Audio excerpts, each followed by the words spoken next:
What's up, military millionaires? I'm your host, David Pere, and I decided to take the intro back because Alex has been mean to me the last couple of episodes, if you've listened, where he just runs with it and says it's his show and doesn't share very well. So nonetheless, here with Doug Spence, who has actually been a guest on the show before, but in a group setting, right? I want to make sure I know. Okay, I'm losing my mind. So never mind. Doug has never been a guest on the show. This is why I don't let you do the intro. So we suck. Okay, so Doug's a friend.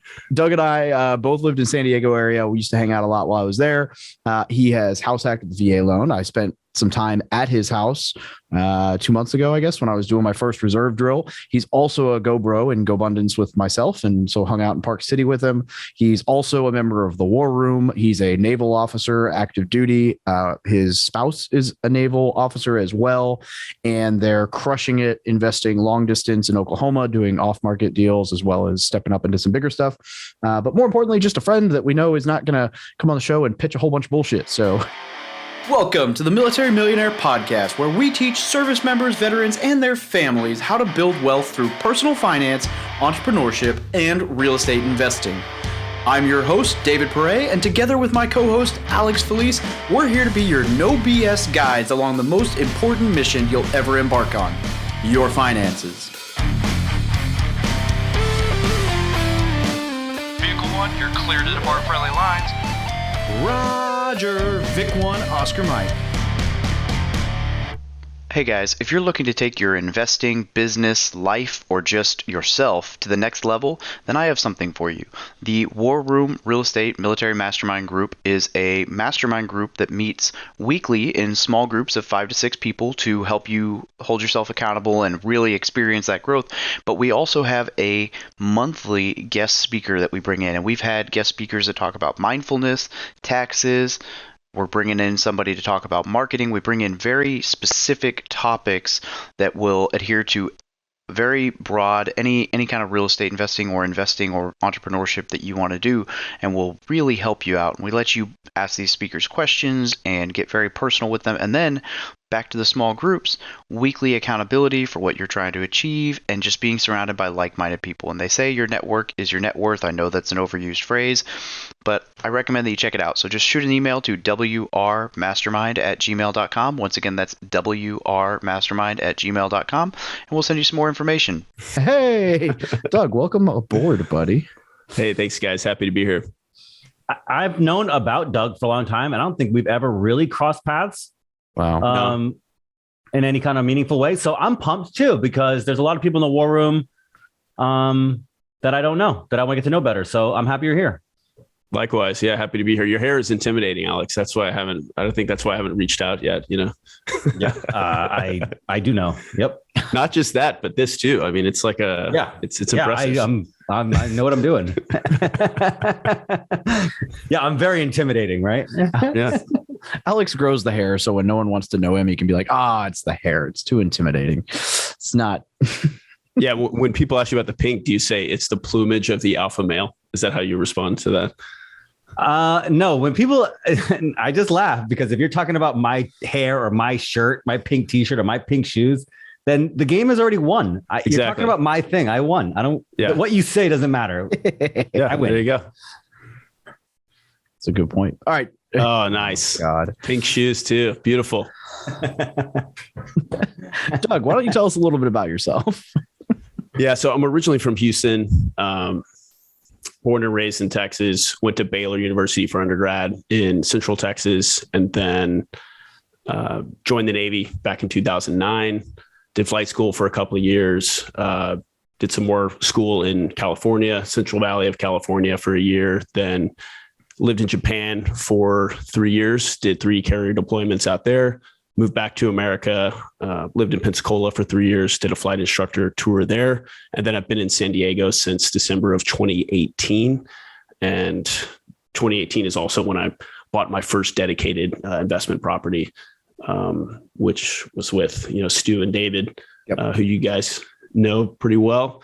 And Stu especially helped me get into real estate. So, but yeah, I've been living in San Diego for the last 3 years with my wife, and she's in the Navy as well. And we have one kid on the way. our first due in about 2 months. So Congrats. thanks, man. Appreciate it. And they have a cool bird. Yes, we do. Ruby, she's a little parrot. Yeah, I had to put her away because she gets loud and distracting. She's very active, as you saw. So yeah, a little clingy too. Yes, very clingy. Yeah. San Diego, they just announced San Diego is going to be the location of the Bigger Pockets conference in October this year. Really? Yeah, I will be there. That's awesome. Am the photographer for the event again, so I'll see you there, right? As long as I'm not deployed, yes, which is a possibility, but we'll see. Yeah. You got to choose your priorities, my friend. Just be a pogue. Just tell them I can't do it. Yeah. Just be a pogue. It's way easier. Yeah. So what do you got going on now in real estate? So what we are actively working on the most right now is our deal funnel to source off-market leads for more BRRRRs in Oklahoma for ourselves and for our own company. And then we're also looking at using that deal funnel to help other investors get their own off-market leads and kind of generating revenue in that way as well. So that's really what we're focusing on now. We're about to finish our second BRRRR in Oklahoma. We've done a flip there and just looking to, we love the BRRRR model. So looking to do more of that as we get into bigger stuff. How has team building in a long distance market gone? So I've done this. I've done quite a bit of long distance BRRRR. I've been fortunate that my property manager, my contractor have been, my buddy Roderick, who I like my lifeline, right? Not everybody's so fortunate, and it's hard to manage contractors. Recently, he's kind of pulled back away from rehab. And so my rehabs have started to suffer because, I was so lucky to have him. So how have you been able to deal with managing? Have you gotten lucky, or has it been a struggle, finding the right, both managers and contractors? Yeah, it's all about finding the right people.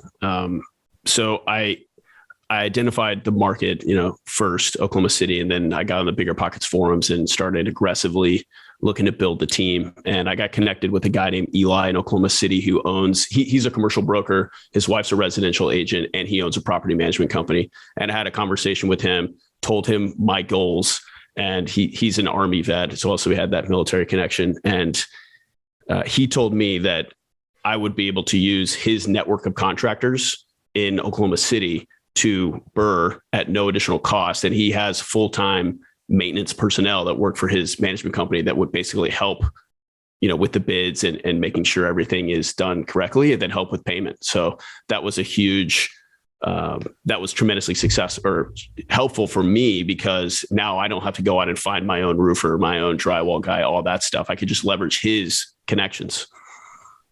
That is the way to do it. The downside is you have a single point of failure. That's true. Yeah.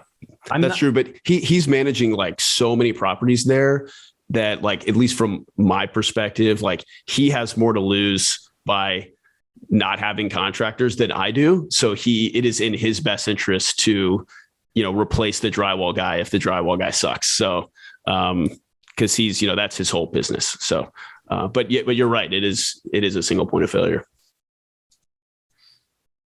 Yep. Freaking plumbers, man. I got projects held up left and right now because of freaking plumbers.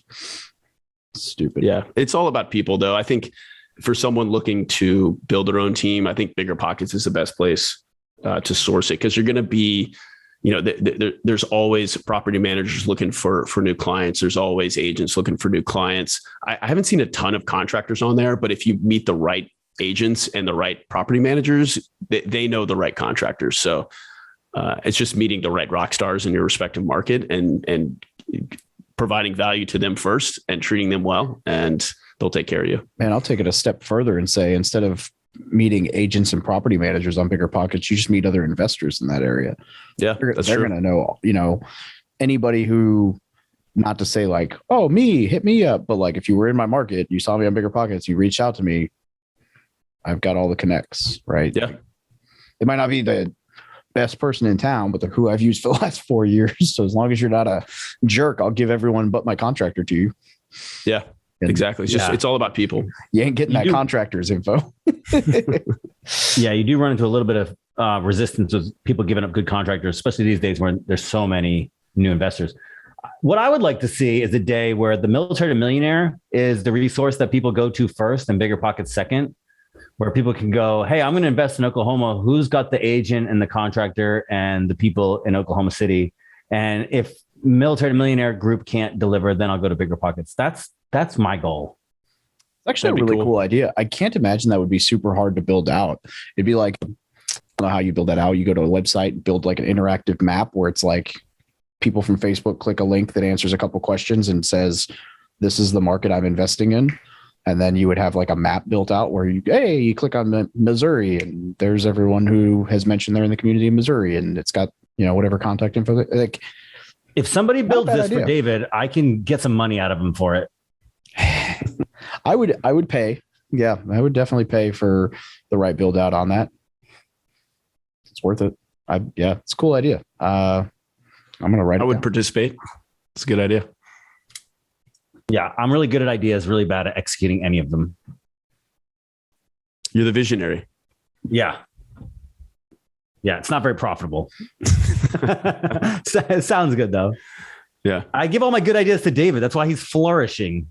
Yeah. Yeah. Although your setup looks better than his. I'll give you that. Yeah. Well, his setup, he's using the lousy I was one going now. to say, to be fair, my setup's off. Yeah, his setup, but his still looks better. Yeah, but even still, I helped him build that setup. So that's where you're at right now. We're doing wholesale in Oklahoma City, getting BRRRRs and just kind of scaling that up. What's the team look like? Yeah, I was going to say, what's your funnel? Yeah, I mean, I wouldn't say we're in the wholesaling business necessarily. Like we just want to source our own stuff. And it's just gotten to the point where I've met so many people that are like, hey, can you help me? Can you help me with some cold calling or SMS or whatever? And they're happy to contribute. So it's kind of really just helping. I'm not taking deals and putting them in Facebook groups like, hey, everyone, here's a fixer upper. But the team right now, we're focusing on Tulsa right now. We buy in Oklahoma City as well, but Tulsa is kind of our focus. But we have a great boots on the ground agent there. Her name is Pere. And then our property manager, it's the same company as Oklahoma City. So I actually convinced the owner to expand out to Tulsa so I could use him for property management there. And I guess there was enough business, or, he felt there was enough business. So he found a leasing agent there in Tulsa. And so we're basically doing the same system just in Tulsa, which is about an hour and a half northeast of Oklahoma City. And then for lending, so I use private money to buy these deals, which is my sister-in-law, who's also my business partner.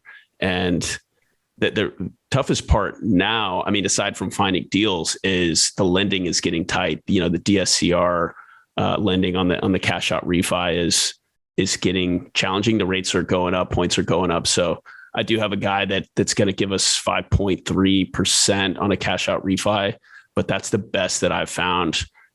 So always looking for lenders for sure, especially as rates are going up. Yep. The cycle is cycling, people say, oh, I can't wait for the market to crash because they'll go buy every scoop. They think it's going to crash and they go, prices are going to come down and go scoop everything up. And I'm like, in 2009, a bank would give you like a 50% LTV loan for a house.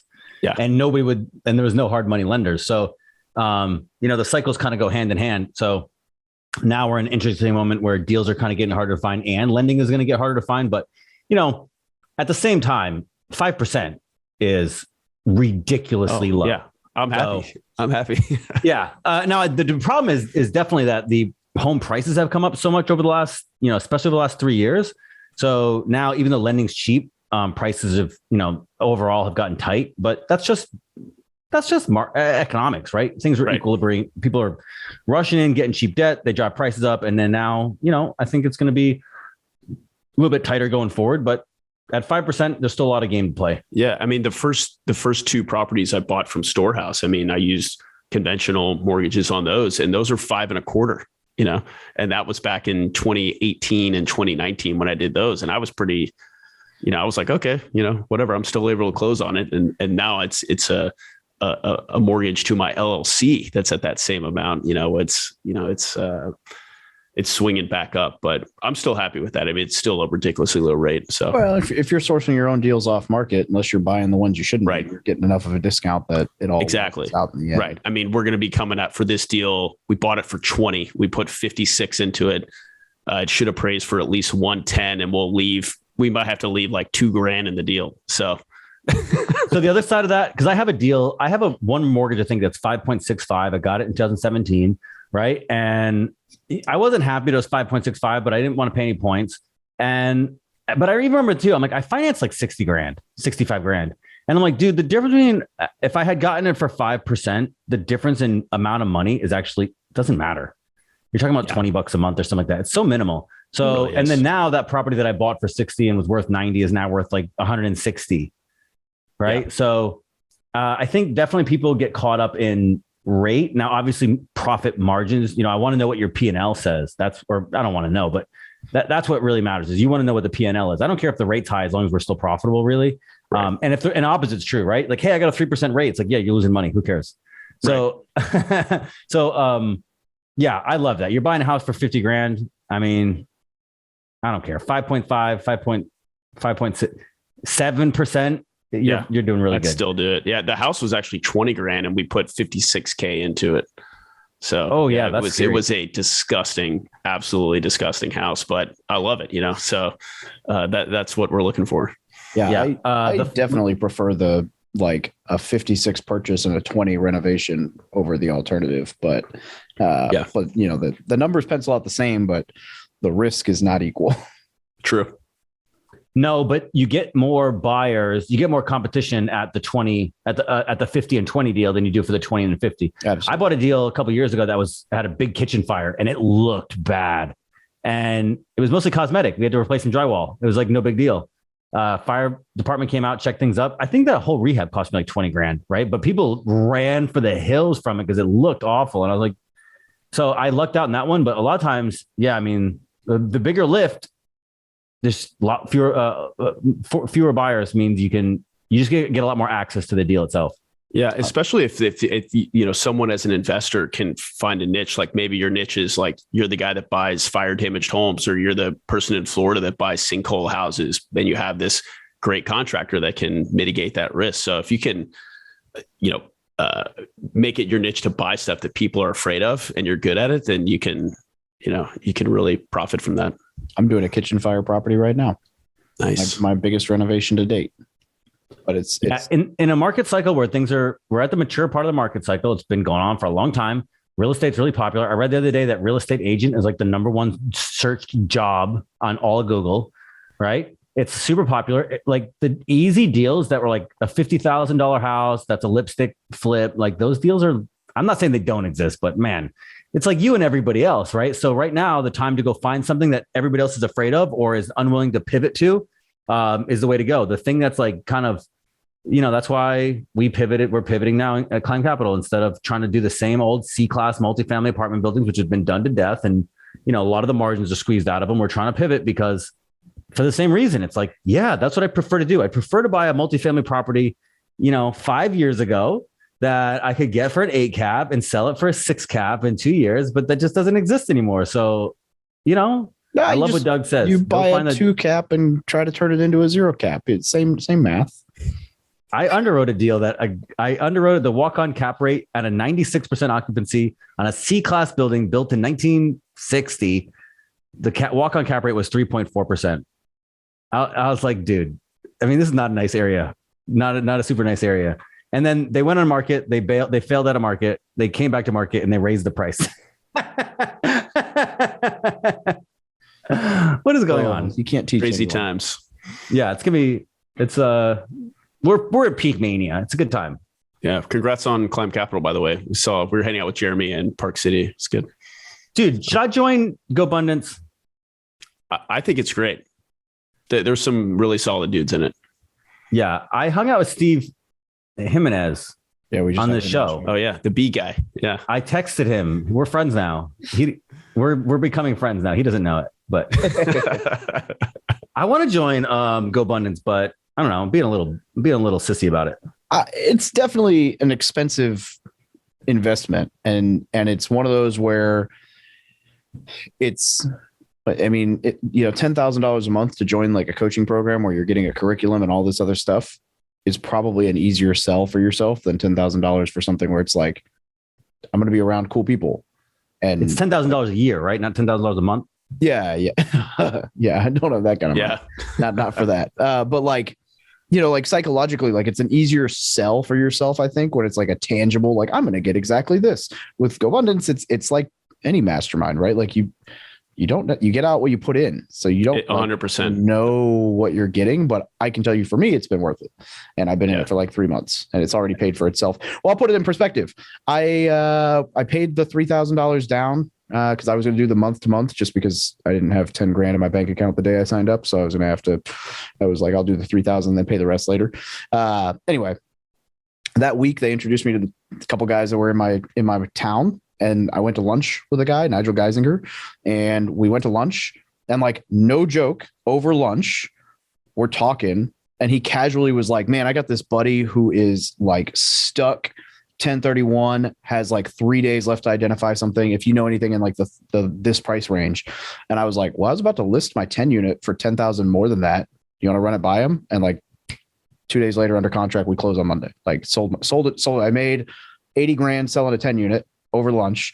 And then that same guy brought me a buyer for a wholesale deal that I assigned and made, he's basically made me 100 grand over 2 or 3 things that happened after lunch. And so it's like, well, all right. Yep. I can justify Gobundance now. Like that was one meeting and I've had many like that. So it's kind of crazy.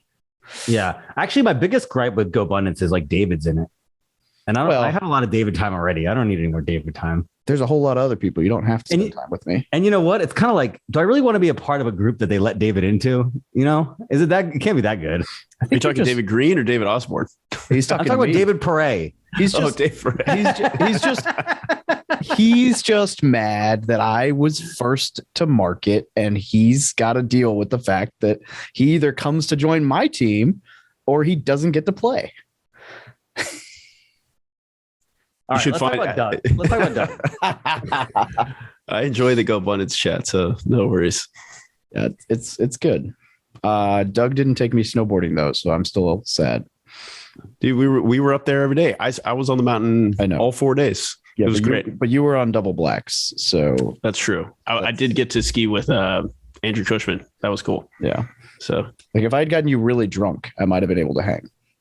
Really tough to do. Really drunk, not like a couple beers, but like where are my boots? I'm drunk. Yeah, that's tough. I don't drink very much these days, so yeah, that'd be a challenge. How old are you, Doug? 36. Oh yeah.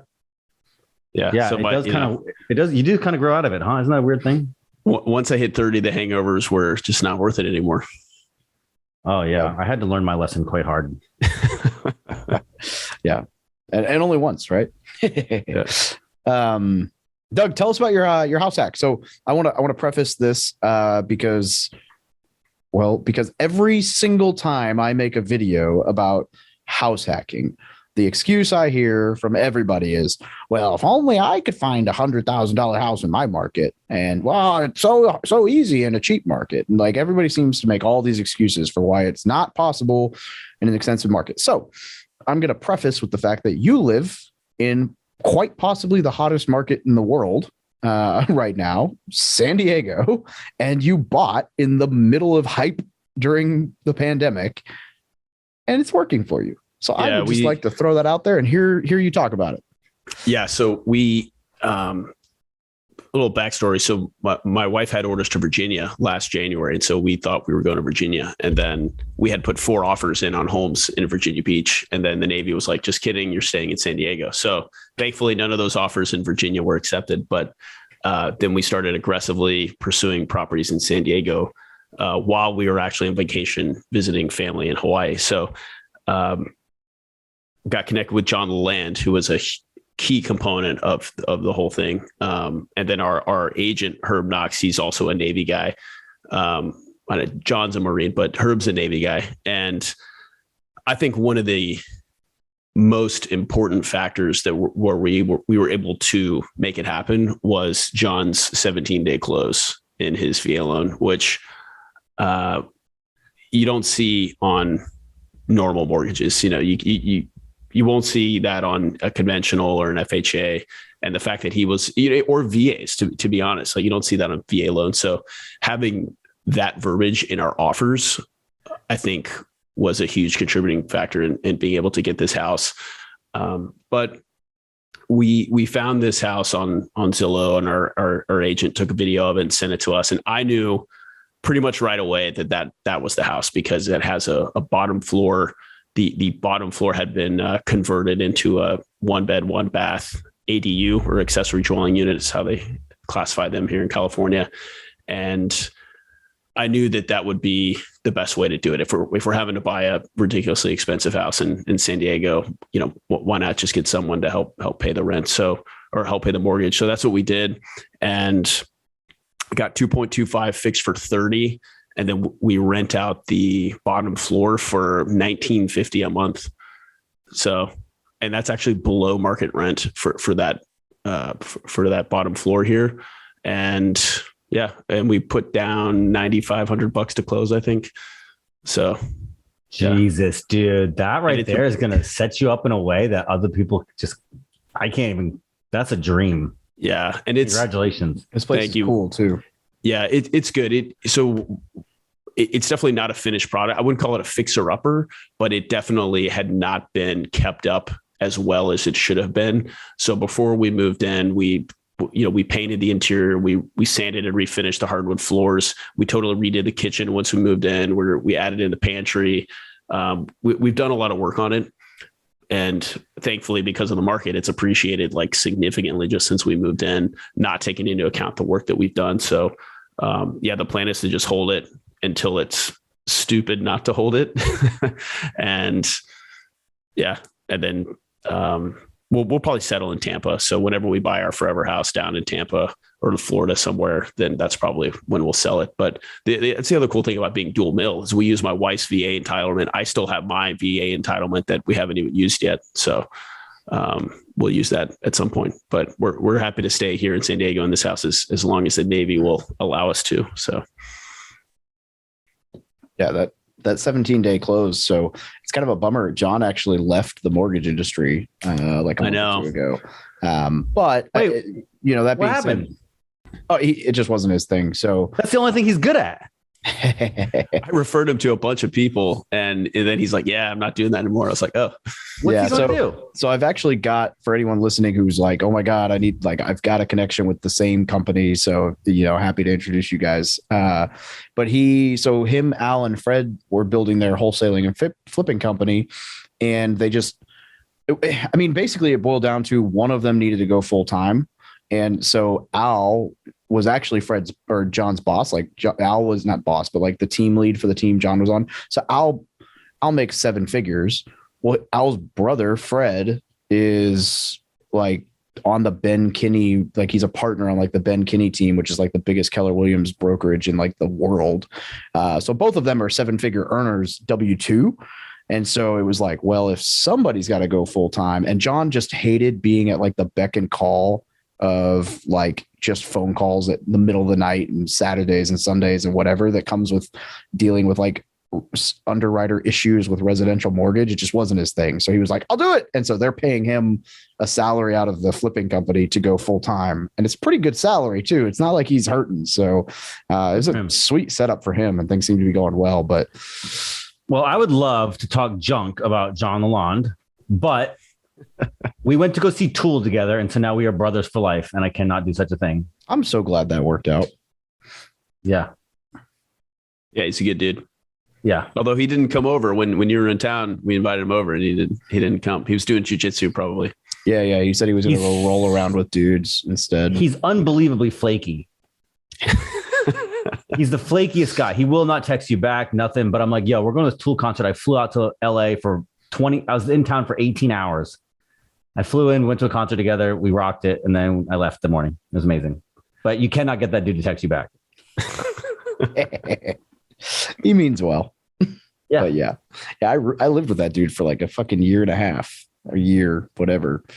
It was honestly, it was probably the best thing that's happened to me as far as roommates go. Like had he not moved in when I was struggling with things with my wife, with like my wife and family being out of town. And like, I was not in a good place. Like he definitely helped me out a lot moving in. So good dude. The mortgage industry lost a good guy, but there's some other people that'll figure it out in his wake. His team's still awesome. So is he going to stay in San Diego for a while, do you think? Yeah, I don't see him leaving. He's in San Clemente. I don't see him leaving. He loves it. I don't know. Yeah. He's well, as I used to call him in the house, a damn liberal, because he hates that. But I was like, why do you like California so much? But he likes the weather, I guess. I don't know. He's got some good connects out there. And anyway, just ramble on about John. This whole podcast will be like us talking about this guy's life while he's not on it. Yeah. John sucks. Let's talk about something else. Yeah. So all right. So you got the wholesaling business. You got the house hack. What's like 5 years?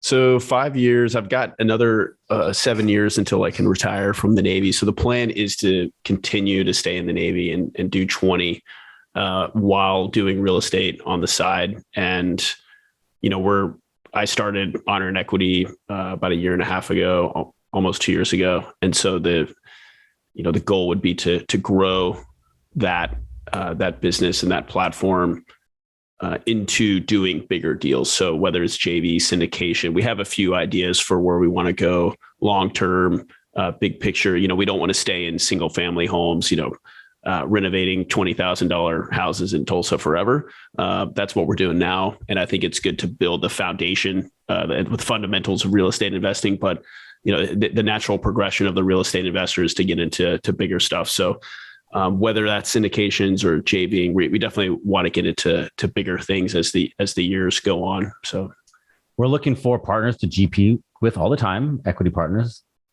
So yeah. That's one of the things we want to get into is, co-GPing on syndications, whether it be capital raise or asset management, because the skill set that we have doing this, the out-of-state BRRRRs and flips, I think could lend to doing asset management, comfortable working with property managers and all that. But I think where we can provide the most value right now is leveraging our deal funnel to help source off-market leads for, not just other folks looking for single family homes, but also multifamily, short-term rentals, other things like that. So I think that's how we could best provide value to a syndication right now is bringing the deal. So that's something we're going to start pursuing more aggressively now.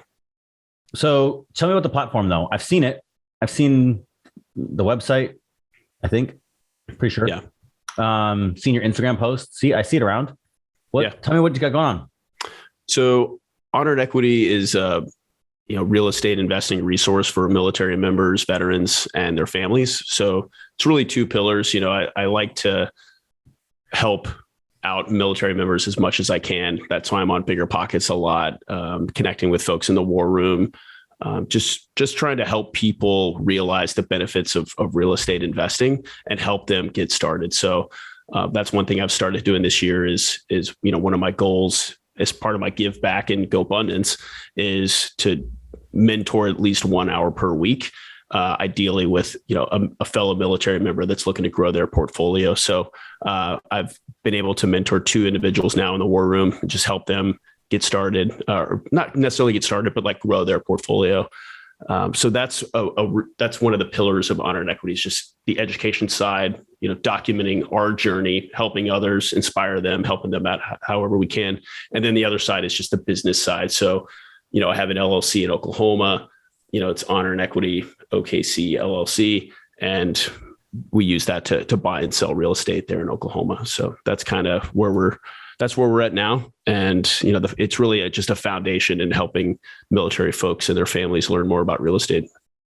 So is it blogging, podcasting, Yes. Video? What is it? Currently, it's just blogs and then the Instagram page. So there is a Twitter. I do tweet, one or two times a week, but primarily it's Instagram and then the blog where we document the journey. So the most recent post is lessons learned on our recent flip. So we just talk about I wrote that article about things that we learned. And so it's really just documenting the journey. We haven't looked into podcast or YouTube yet. I'm sure that is in our future, but I have a full-time, still W-2 full-time. And then my business partner is full-time as well. So we're trying to see how we can work that in the future, but I'm sure it's coming down the road. So we'll see. I love blogging. I wish I haven't been doing as much blogging the last year or so. I've been trying to do podcasting and YouTube, but let me tell you what, man, it's so much effing work. It's the production time is 10x for YouTube, but I don't know that the payoff is actually, I don't know if the payoff is actually any higher. Also, I think I prefer writing. So I love it. Keep doing it. It works. Blogging. I mean, you can do it, at home, you can do it at the coffee shop, you can do it in between stuff. Like it works. You put that stuff up there, acts as a digital resume. Like I've raised all the money I've raised from my website, which is mostly just blogs.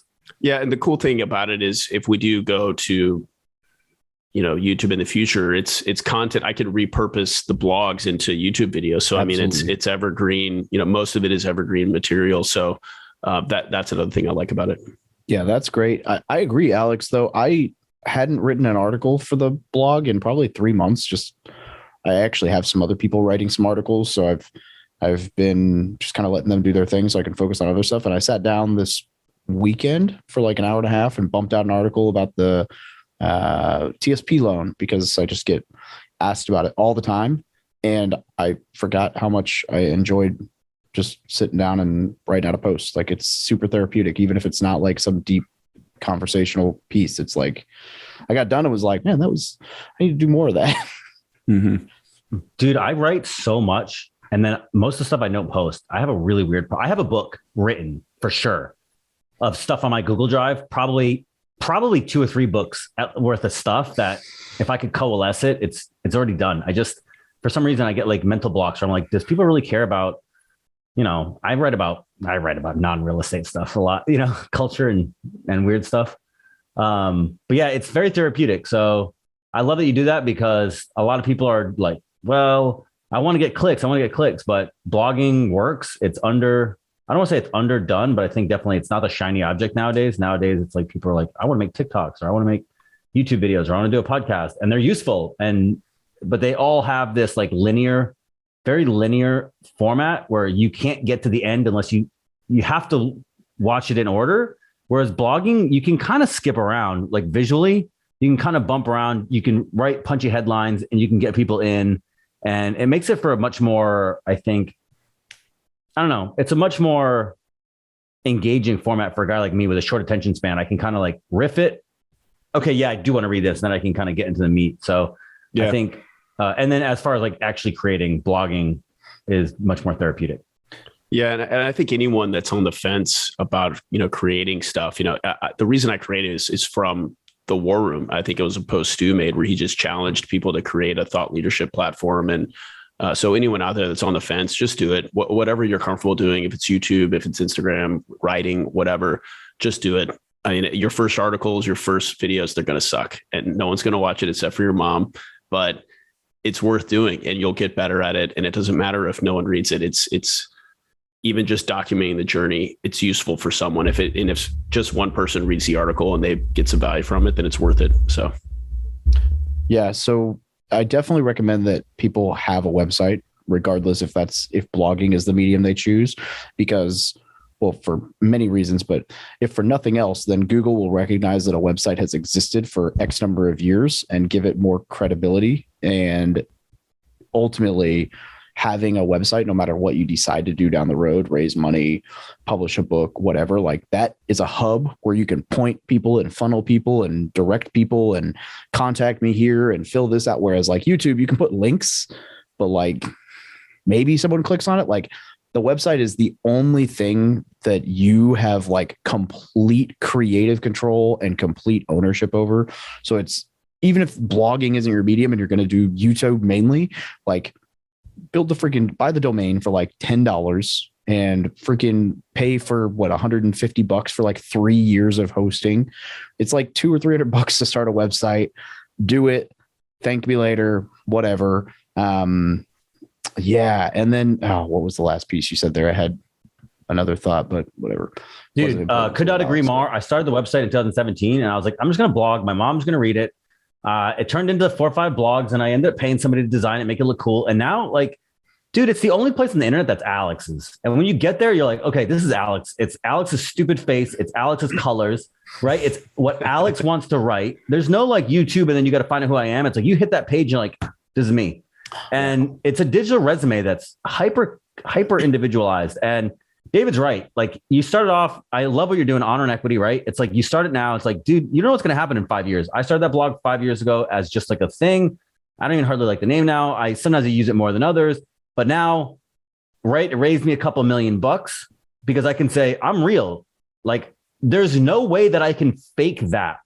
It's too much. There's too many 3,000 word articles on the creature from Jekyll Island sitting like in a corner somewhere. But it's like all my blog posts, it's pictures, it's my life. And so if anybody ever wants to do due diligence, find out if Alex is the real deal, it is undeniable. And it's my place. And so I love that because that's going to stick with you for years. And it's a credibility machine. That's the term that I coined. Right. It is a credibility machine that just no other platform can touch. They can't cancel you. They can't de-algorithm you.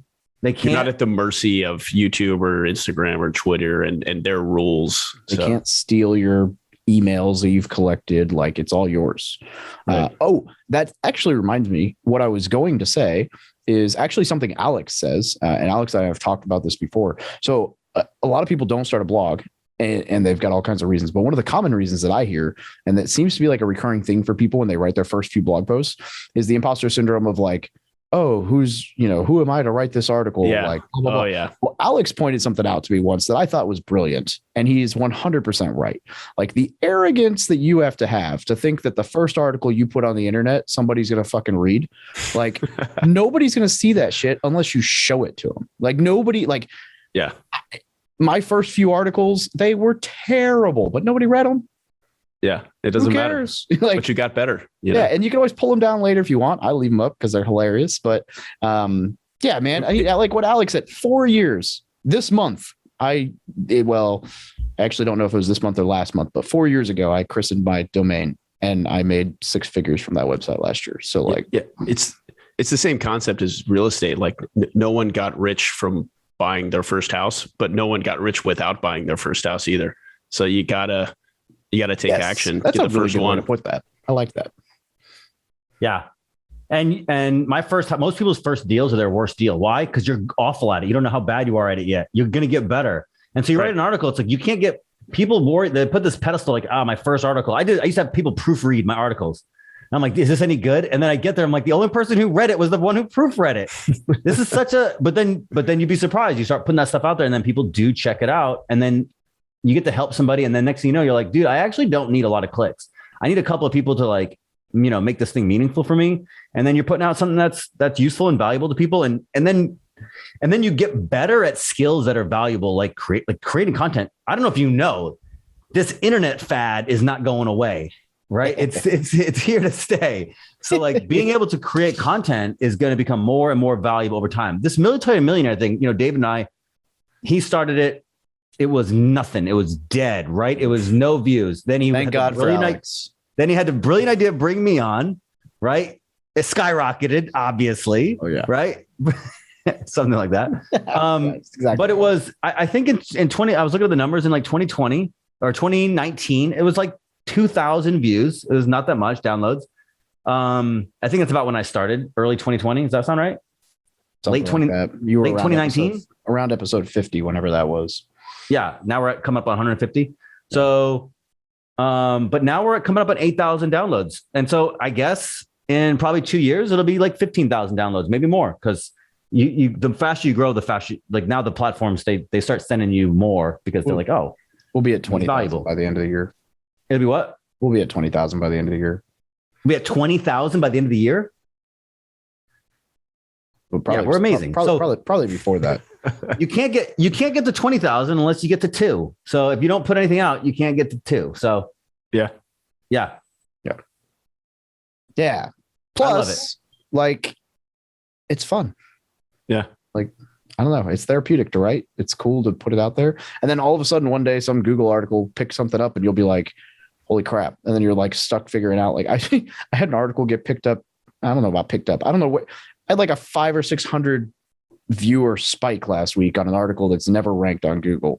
And I spent like 5 minutes yesterday trying to figure out, like, how the hell did people, like, it's not showing as ranking, like, it's like a direct link. Like somebody posted the link somewhere that got a lot of traction because it's not all organic. So it's like, man, someone's pointing people towards this article and I don't know where it's coming from. I can't find the source, but it's like, I got like 400 or 500 views in a day on an article that I just assumed was dead from like 2 years ago.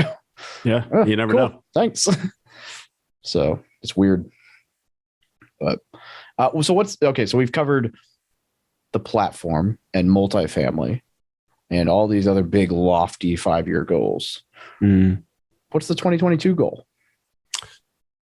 So 2022, one of our big goals is to co-GP in a syndication of some kind. And we kind of combine, if it's a JV, we'll kind of count that as well. So, but we want to start teaming up with folks on bigger things is really the takeaway. And whether that's using our deal funnel or raising money or whatever.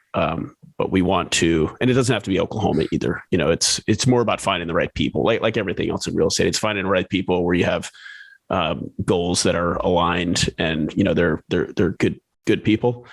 And so that's our 2022 goal, along with acquiring more BRRRRs in Tulsa. So, and the goal is to really systematize that so that we can focus on the bigger stuff. And we recently hired my mom, who's awesome. And so we hired her to help with a lot of the admin day-to-day stuff. And so if we can systematize it to where she and my stepdad are handling a lot of that stuff, then that will allow us to focus more on the bigger stuff. So that's what we're thinking now. Have you, that's awesome. Have you, on the raising money side, so you mentioned like co-GP, looking to maybe help with a bunch of different things, but potentially one of those being raising money. Has anyone, like, I know you've read the book or a couple of books on it, but has anyone like sat you down and talked with you about some of the things that you're going to just like not realize that get hit in your face when you start trying to raise?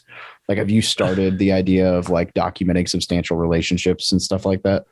So we have started collecting emails and then just kind of like, I guess, starting the conversations of like, how much would you want to commit? And we've heard that, whatever people say, whatever you have in soft commits, you can cut that in half as far as what the total is actually going to be. At least. Yeah. So we're keeping that in mind, and also making sure that the opportunities that we may have in the future align with that particular investor and what they want. Because if we take their money and put it in something, but it doesn't align with their goals, then we're not really helping them out. So being clear on their goals, their how long, what kind of return they're expecting, how long they're okay with their capital being tied up and all that. And so having those conversations, any advice is welcome. Are you using MailChimp? Yes. So the hardest lesson I learned the first time I ever helped somebody raise was, and this is a super simple fix, I just had no idea. The first raise I ever did was a 506B. So for non-accredited investors, right? Which means you can't market it. So I signed up to help this guy and I was like, heck yeah, I got this massive audience. This will be easy.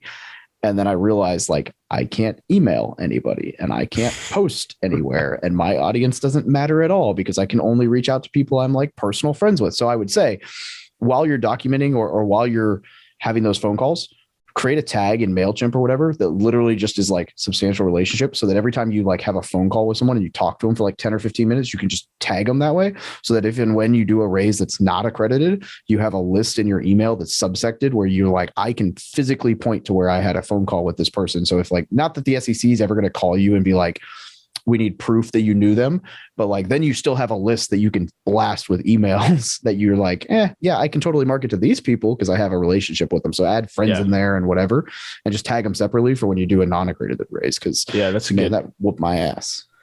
That's a good pro tip there. Just documenting it, that's great. Yeah.